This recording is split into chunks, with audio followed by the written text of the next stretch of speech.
倩，我们必须要承认啊，人家的营销确实是给我们带来了用户的增长，带来了现金流，带来了市场认知度。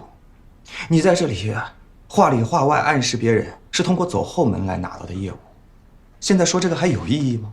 反正你就是要帮他们说话了。像你现在这样压着郝晨石，你让他以后怎么放手去做事？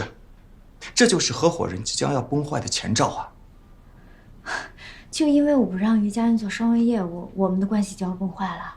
我现在没有在跟你说于家恩，我说的是我们。我们作为合伙人之间，难道不应该互相信任、彼此尊重吗？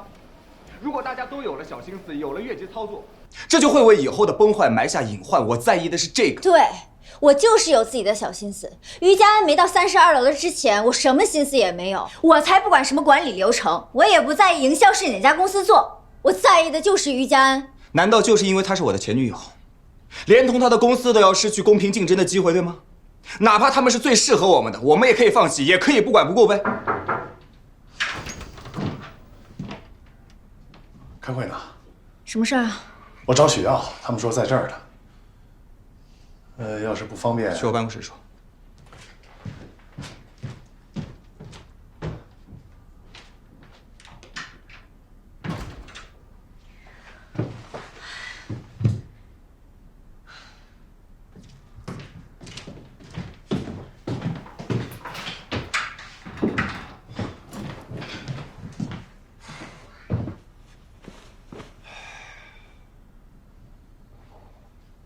干嘛发那么大火啊？他是大股东，又是创始人，我那点干苦，他想操盘就让他弄呗。决策层推新政，大家都拍手叫好。散会之后，各回派系，互相鄙视。一个队伍里边几个领导价值观不一致，对于执行的力度不一致，对于执行的标准不一致，还有人从中作梗，制造麻烦。落地的时候彼此消耗，于是，一个项目死翘翘。拜托你，女人是要靠哄的，不是跟她讲大道理的。你这个时候跟她讲一堆大道理，你只会激怒她，就不能低声下气的哄哄她。我现在不是在跟她谈恋爱啊，大哥，我现在跟她搞创业。那创业的路上免不了就是有崎岖坎坷，免不了就会有纠纷、有误会。难道他每次闹情绪的时候，我都要去哄他？那干脆公司别做了，回家过日子好不好？他跟别人不一样啊，许耀。我知道他跟别人不一样，正是因为他跟别人不一样，所以更不能现在去哄他。还有，管理公司不是你那一套管理备胎的理论。你知道啊？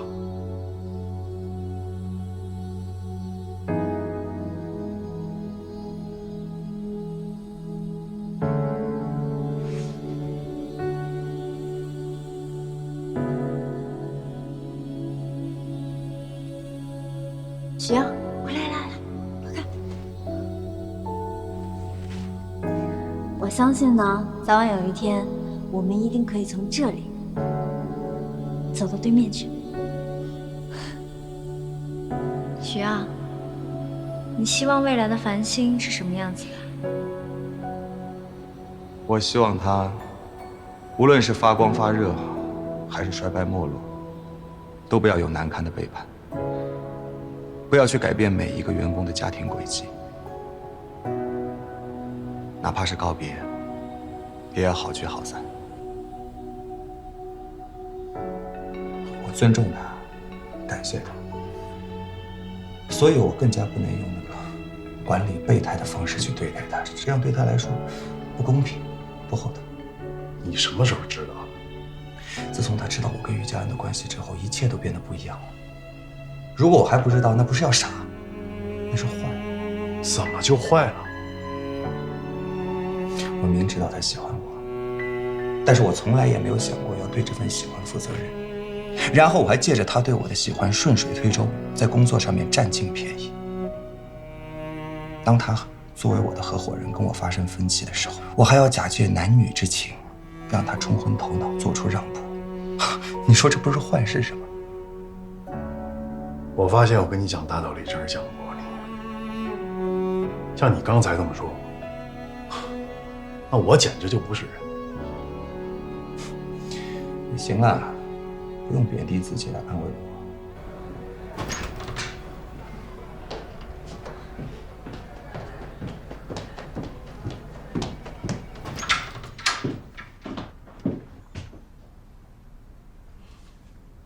你们聊吧，我先出去了。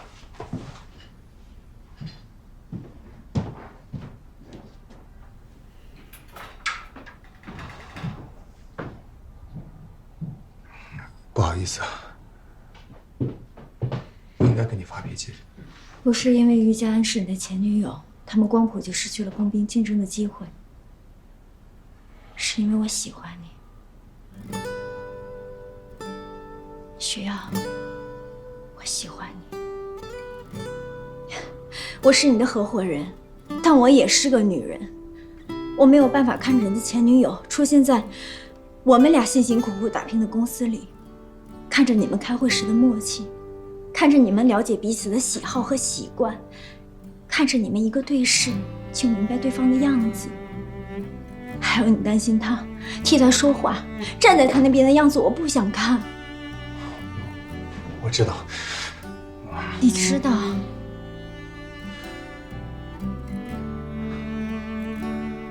你说那会儿我们认识的时候，你就喜欢我了。那你又知不知道，那个时候我连自己都不喜欢。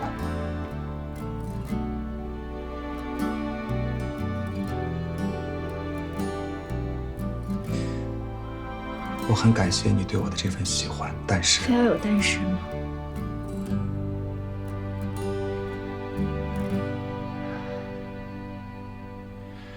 我觉得对我而言，对繁星而言，我跟你作为搭档是最长久，也是最健康的关系。繁星是你给我的一个支点，我会全力以赴，把它变成回馈这份太爱的礼物。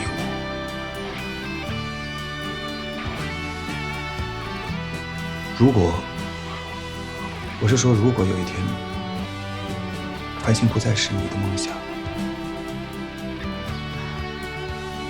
我也尊重你的决定。太爱，回馈，徐阳，我认识你这么久，我还真的不知道，你原来可以说这么多莫名其妙的词。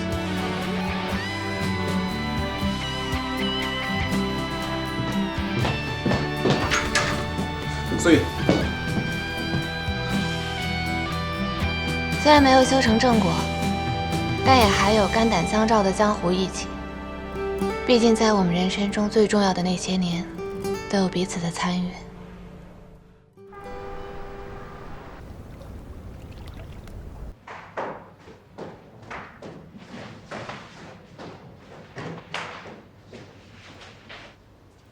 哎，你这宝贝女儿怎么回事啊？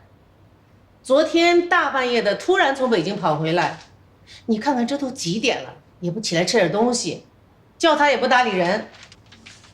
30多岁的人了啊，还是什么孩子啊？我在他这个年纪的时候，他已经是极度起伏了。30多岁怎么了？30多岁也会摔跤，摔跤也会痛。我说你这当爹的真够轻松的啊，也不去关心关心，也不去问问。他既然想躲起来哭，你干嘛要问他呀？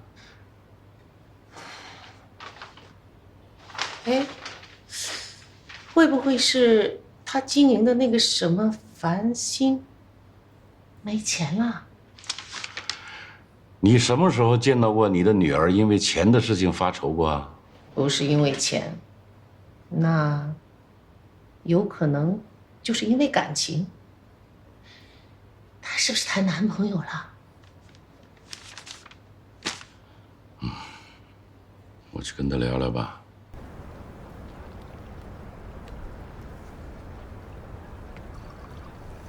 怎么，跟徐瑶表白被拒绝了？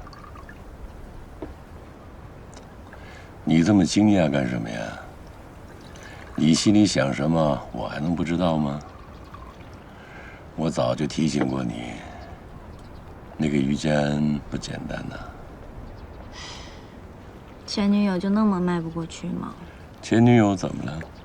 如果感情真的是坚不可摧的话，会变成前女友吗？什么意思嘛？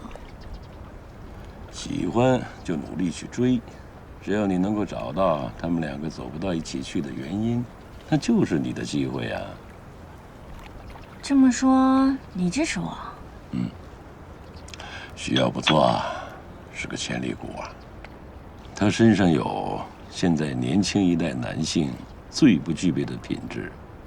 你这回眼光好，我当然支持你了。他有那么好吗？你这么挑，都给他这么高评价，什么品质打动你的？他爱不爱你，他能有多爱你，我没那么看重。我看重的是他的责任感。艾哥，这是咱小区呢最后一套空房了。那个，您看这装修算是咱小区最好的，你要是再看不上啊，咱就只能换个小区了。啊，不用，就在我这个小区。我再对比对比。艾哥，您看您是敲定哪套？你赶紧定下来，现在高峰期，好多人抢呢。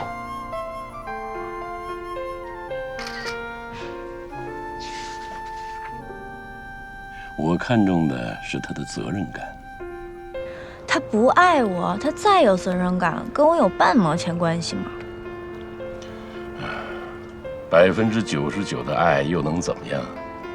生活照样给你打得稀烂粉碎，但是99%的责任感就不一样了。保证你一生幸福的，一定不是爱，而是责任感。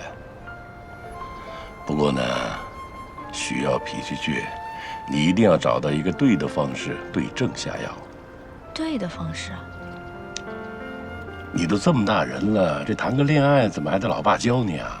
哎呀，那以前都是别人追我，我哪追过别人呢？你还是不了解男人呐。许耀对他的前女友有愧疚感，毕竟那个女孩子啊，把自己大好的青春全部给了他，而他却没能给她婚姻。他如果没有愧疚感，这个男人还真要不得。所以你千万不要在工作上去针对那个女孩子，否则的话，许耀会把你看低了。真难对付呀！心里有对前任有愧疚的男人，感觉是永远都打不败的竞争对手。不如去想一想，那个前任教会他什么了，而最终又让谁得便宜了？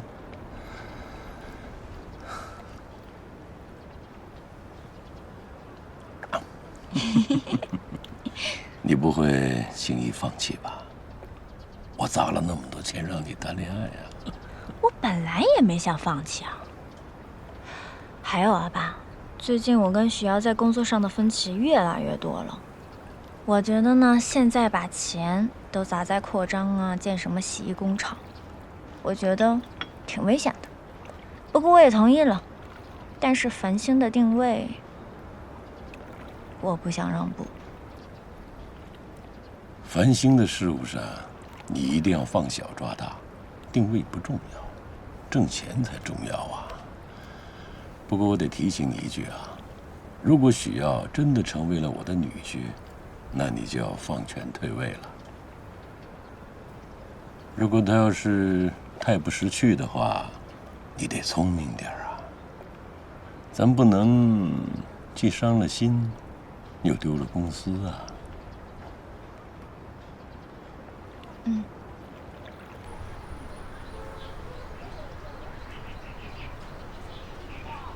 最好今天就能定，这样也不用耽误你跟许阳的时间，老去帮我看房子了。欢欢，欢欢，来，你看，这房子给你定了啊！租金交了3个月，就在你哥他们小区里。回头啊，我让他提前给你买点生活用品，布置一下。也挺好的啊，还可以吧？哟，这是佳恩啊。哎呦，佳恩，阿姨好，房子都定好了是吗？定了，徐耀给定的，就在他们小区里。哎呀，这样他哥跟他住一块儿，我也放心，有什么事儿有个照应。佳恩，这次啊是欢欢第一次离开我和他爸爸这么长时间，以后啊，在北京的日子就拜托你和徐耀了啊。阿姨，您客气了。既然房子都定了，那我就不看了。那我先挂了啊。哎，别急别急，阿姨还有一件事情想请你帮忙。阿姨您说。是这样啊，我本来今天啊拜托徐耀去帮他妹妹买点生活日用品，床单被套呀，把房子给他布置一下，想让欢欢一下飞机呀就有家的感觉。徐耀那我还不清楚吗？那粗心小子，他能买啥好东西呀？所以啊，阿姨就想，如果你今天不加班不忙的话，能不能去帮我们？行，阿姨，我知道了，您放心吧。我本来就是打算要给欢欢去买点东西的。那就太好了，谢谢你了，佳恩，谢谢啊。再见啊。哎呀，真好。妈，你有点故意呀。哟，这你都看出来了，有那么明显？这个于家安哪儿好啊？这么让你念念不忘。上次你哥在朋友圈分享了一篇文章，我关注了公众号。那文章上说呀，现在好多年轻人在北京创业，好多得抑郁症的。哎呦，我担心死了。我就在想啊，你说一个人在外面，遇到什么事儿想不通、不开心的时候，这身边要有个知冷知热的，该有多好。那有了爱情，它就不一样了，是吧？爱情确实是良药，但是他俩凑一起，这良药有点苦口。苦口？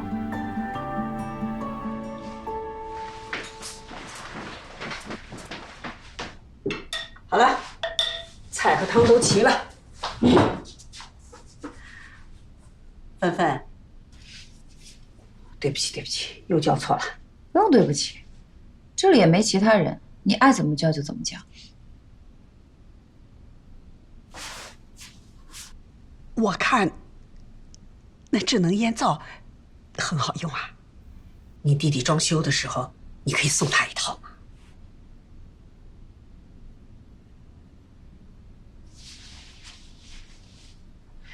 我这2天呢，我就在想啊，你过去的那个男朋友，就上海那个，你们什么时候分的手啊？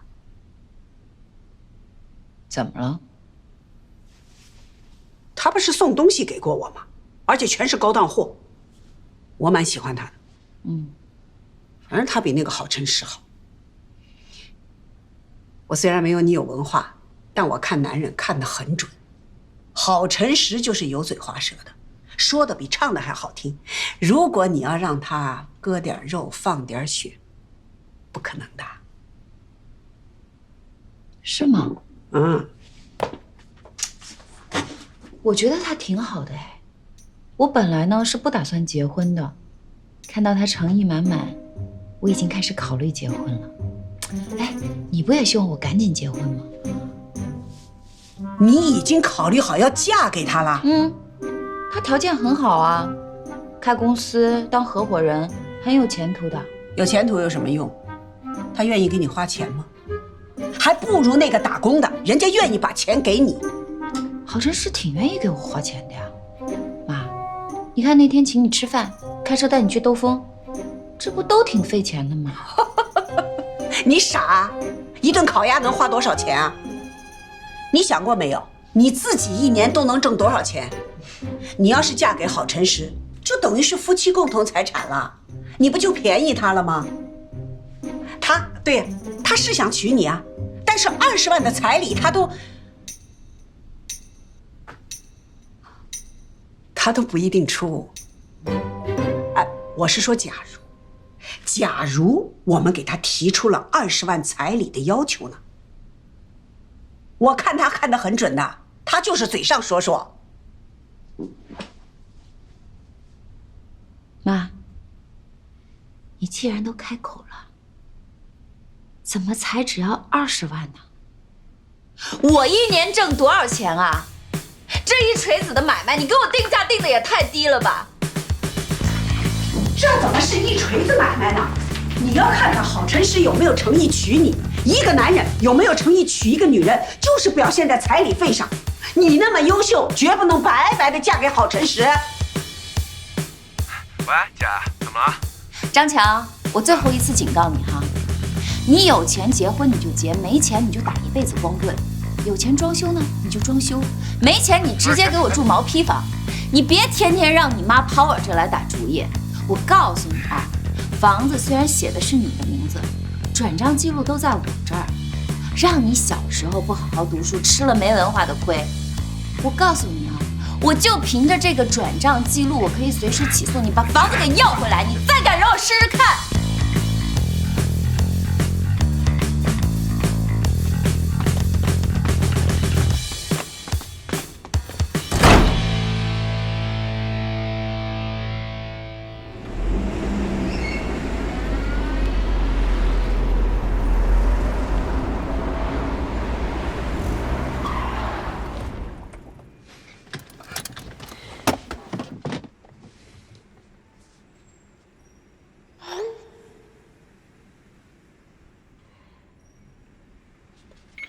不好意思啊，我刚看到你的消息，我现在已经到了，你在几楼啊？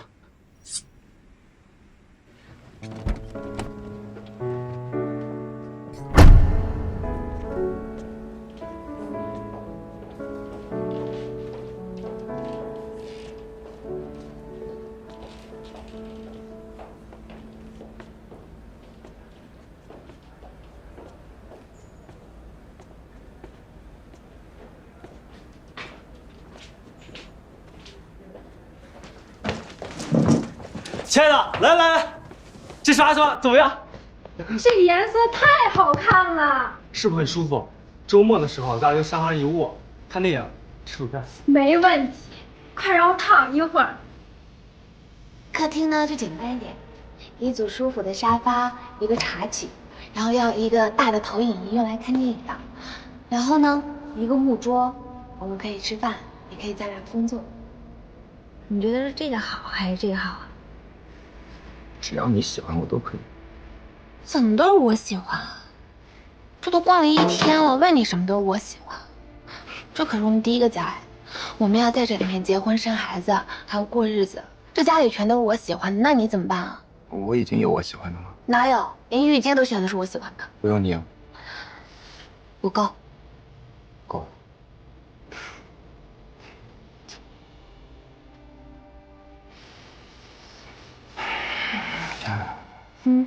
知道吗？我真的好喜欢你，好喜欢，好喜欢，好喜欢的那种。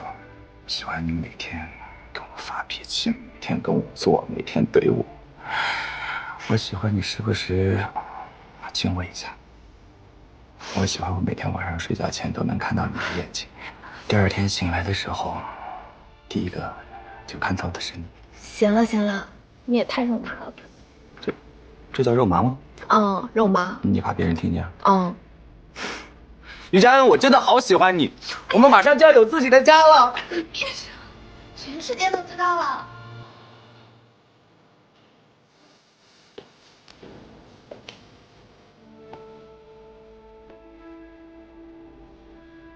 想写什么了？快，小心！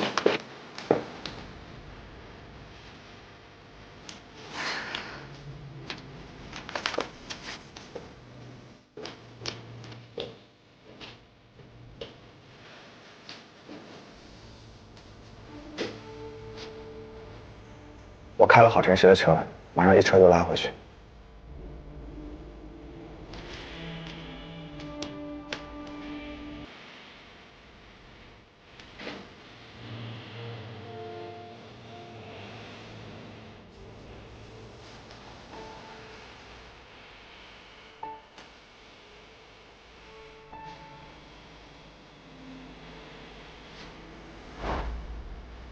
徐耀，是情侣杯，你喜欢吗？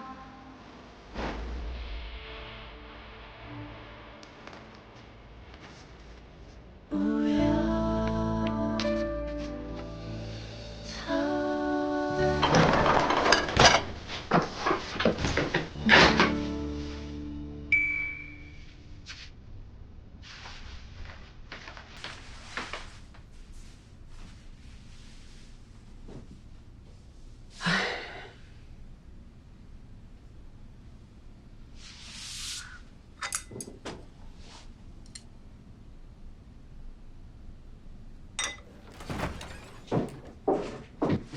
芬芬，大周末你不吃饭，你去哪儿？我去公司。妈，你以后呢，别再想着什么彩礼费了。我这辈子都不会结婚的，知道为什么吗？你婚还是要结的呀，那大不了我彩礼少要点儿。因为我为这个家已经牺牲的太多了，我不想再组建一个家庭，牺牲我自己，更不愿意拖累另一个人和我一块儿牺牲。从今往后，我只想对我自己好。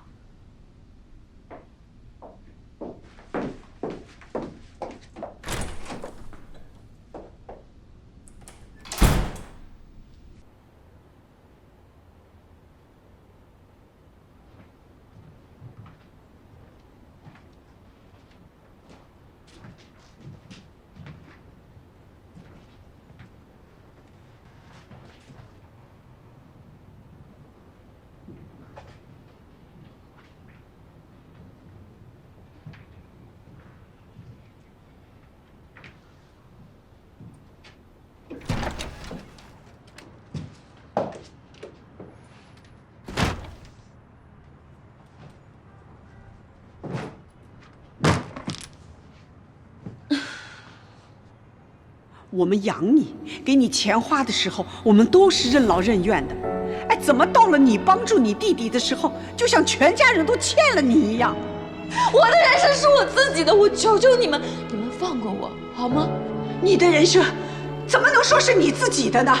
你以前没有挣钱的时候，我和你爸爸什么时候跟你说过，你的人生是你自己的，你自己出去找吃找穿找用，我们没有说过吧？我们是一家人嘛，一家人你们就拼命的吸我的血，吸完了血还不够，恨不得把我骨头砸碎了嚼来吃啊！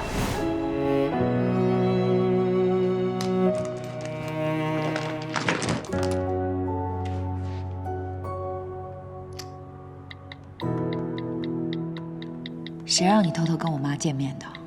你以为你是谁啊？真把自己当我男朋友了。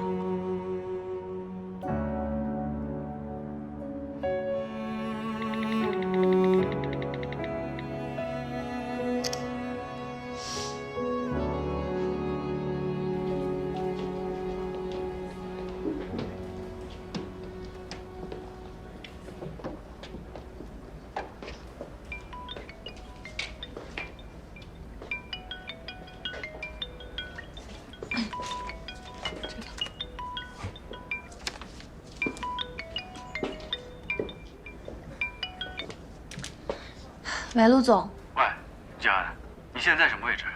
北四环这边。啊，那挺近的。你能不能去趟我家？你家？出什么事了吗？嘟嘟在家摔倒了，阿姨说她磕到了头。在电话里，她又一直支支吾吾说不清楚，阿姨她可能吓坏了。我在杭州开会，我想拜托你去趟我家，帮我带嘟嘟去医院看看。行，我知道了，我马上去。你把地址发给我。好。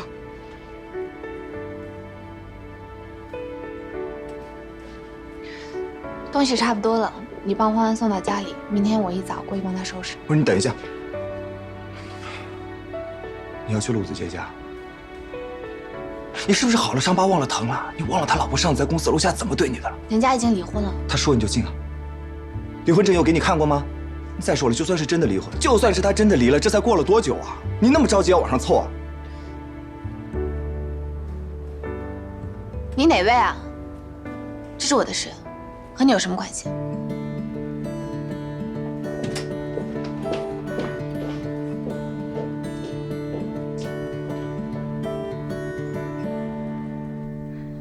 不哭啊，不哭，马上就好。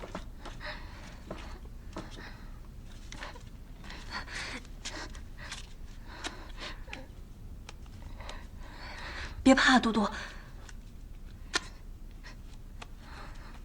疼不疼啊？不哭。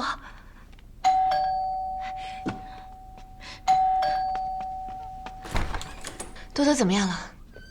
哎呀，他一直在哭。多多怎么样了？现在还疼吗？疼。完陆总说的，先给他消了毒，包了一下。行，我叫的车在楼下等着了，我们先去医院吧。哎呀，好好，我去收拾一下。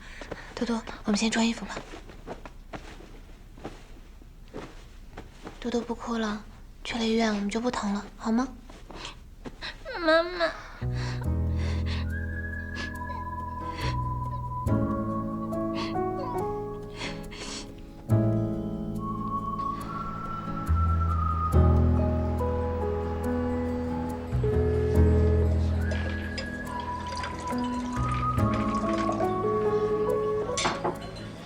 那陆子杰肯定是有问题，没问题的话，他能离婚。您好，您拨打的电话正在通话中，请稍后再拨。什么意思啊，张庆啊？给你打12个电话了，不接也不回消息，有这么对甲方爸爸的吗？离婚不是一个人可以做得到的，是2个人共同努力的结果。所以说，陆子健不是一个可以值得托付终身的人。好你个张春芬，你行你就这么对我是不是？行，我这什么女人没见过呀？就你这欲拒还迎这出，对我不好使，知道吗？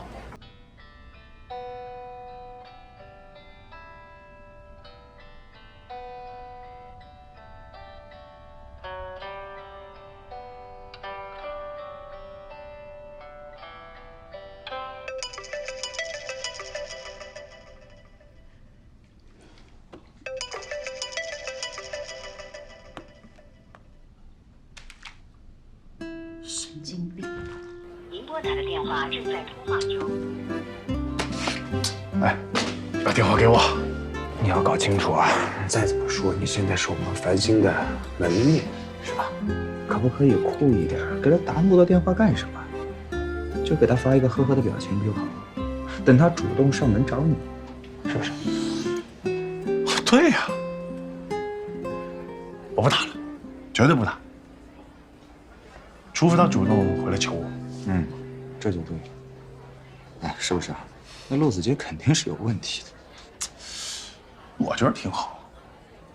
啊，你凭什么嫌弃人家结过婚？你跟于家安在一起8年，跟离婚有区别吗？再说分手这事儿也不是你一个人，不还是你们俩人一起努力的结果？不是，我跟于家安分手，是我一个人努力的结果。哎，许耀，我真是挺佩服你的，你是怎么能够做得这么伟大呢？啊，你明明爱着他，你还跟人家分手，分手了以后吧，你还替人操心，你可真是戏精上身的你啊！哎，干嘛？你知道苏怡跟我表白的时候，我脑海里在想什么吗？我满脑海都是于家安，我真的好把他收回去。我把他跟了那个姓陆的以后，他就变成后妈了，他要帮着那个男人带孩子。你知道的，孩子长大了都要欺负后妈的，我不想他被欺负，你不要他当后。不是电视剧看多了你？我告诉你，许阳，于家安他心里头有你啊，他看到了你那个药，挺担心你的。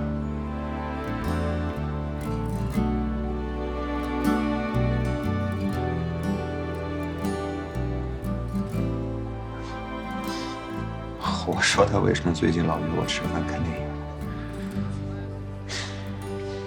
搞了半天跟你一样，同情我，可怜我。心里头要是没你，怎么可能会可怜你呢？你看那张春芬，她就不会可怜我，因为她心里头就没我。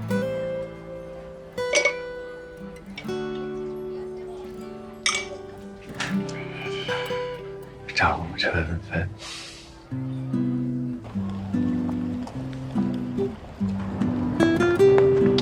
哎，手机给我，快！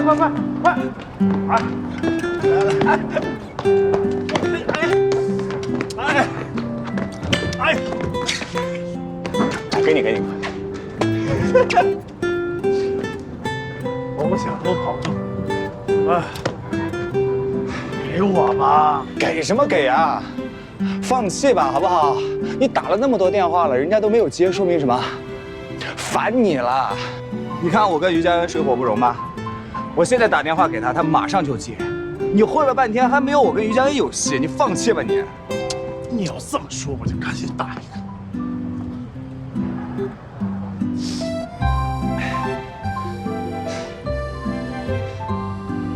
怎么样？不接吧？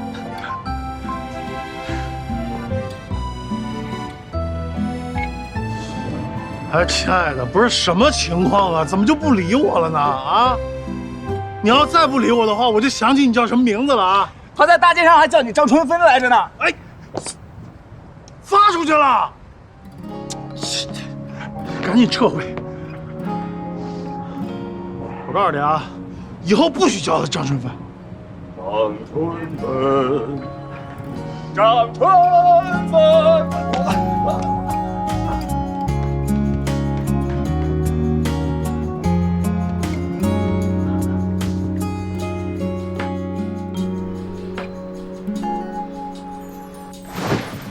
昨天帮陆子杰带孩子没少受气吧？为什么要受气？哎，你想啊，人家爸妈刚离婚你就出现了，这得给人家孩子造成多大的心理阴影啊！肯定会觉得就是因为你的出现，妈妈才走的，得恨你一辈子。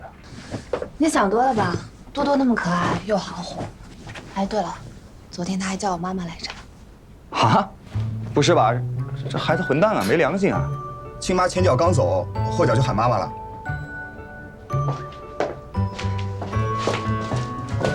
哎，你也太残忍了，人家亲妈现在得多伤心啊！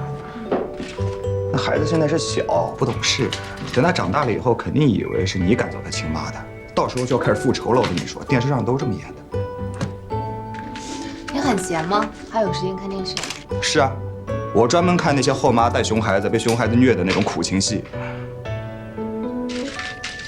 好吧，你说了算。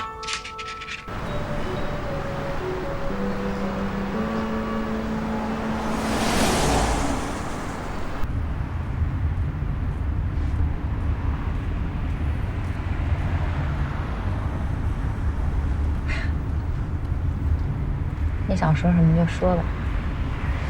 婷婷，昨天晚上你去哪儿了？我加班了。又是通宵啊？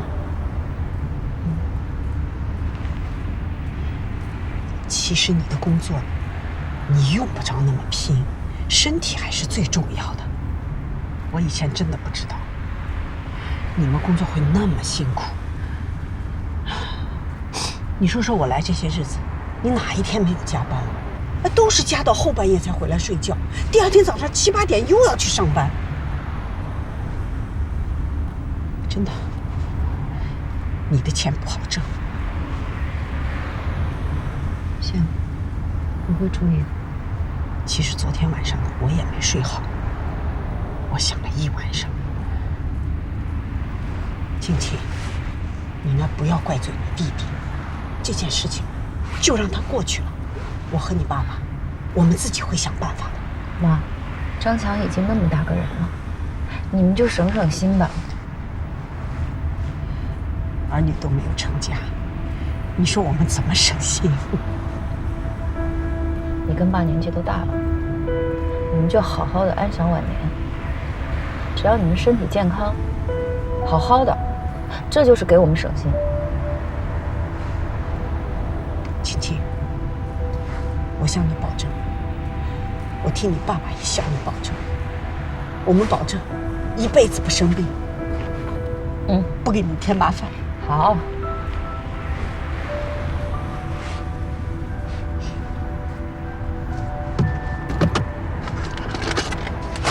妈，这什么？给你拿点钱。我这段日子呢，我确实没时间陪你，我也没时间给你和爸爸买些什么礼物。你们拿这钱呢，就哪天有空去商场，给自己买点好点的衣服啊，别那么省。千万别把钱又给张强啊！你买了什么东西，发票你全拍照发给我确认。好，好。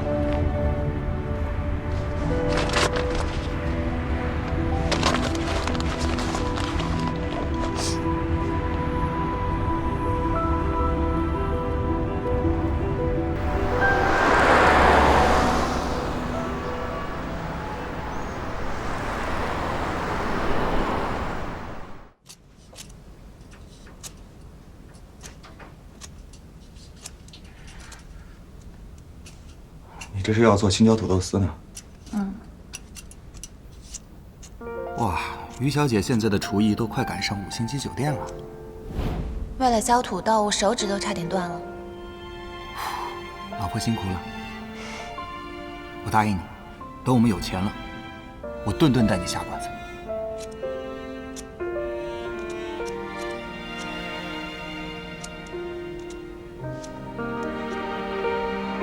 刚在一起那会儿，这是你学的第一道菜。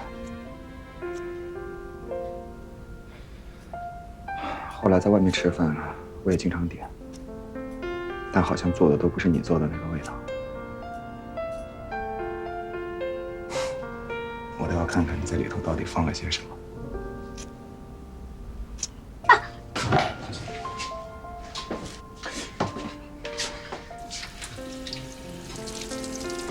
你说你这也不行啊，这么多年了，那削土豆还能削到手？